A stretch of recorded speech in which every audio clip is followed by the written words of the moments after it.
Jed, mahigpit pa rin ba ang seguridad ngayon dyan sa Senado?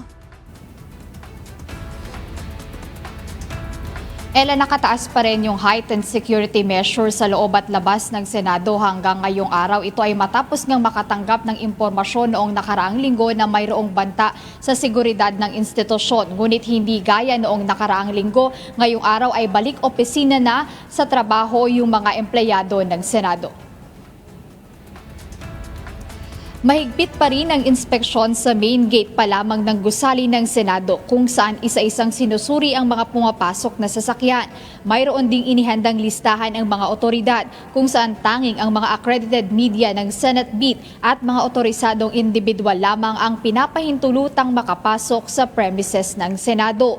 Bago makatuloy sa loob, 2 beses na bineberipika ang pagkakakilanlan ng mga papasok. Una sa main gate at muli sa mismong entrance ng gusali kung saan mahigpit na hinahanap ang kanilang mga pangalan sa listahan kasama ang kanilang mga ID.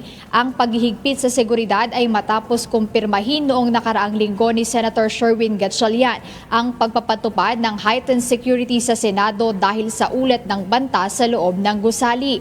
Ayon sa senador mismong, si National Bureau of Investigation o NBI Director Attorney Melvin Matibag na ang nagberipika sa impormasyon na mayroon ngang planong manggulo sa institusyon. Dagdag pa ni Senator Gatchalian, posibleng may kaugnayan sa 18 individual na nagpakilalang dating bodyguards ni dating Congressman Zaldico ang umugong na banta sa seguridad ng Senado.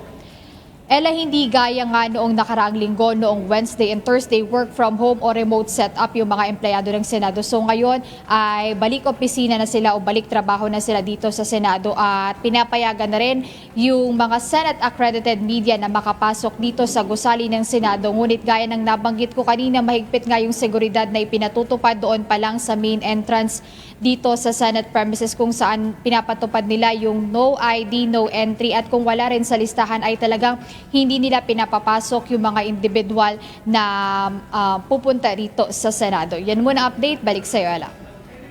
Maraming salamat, Jed Neresina.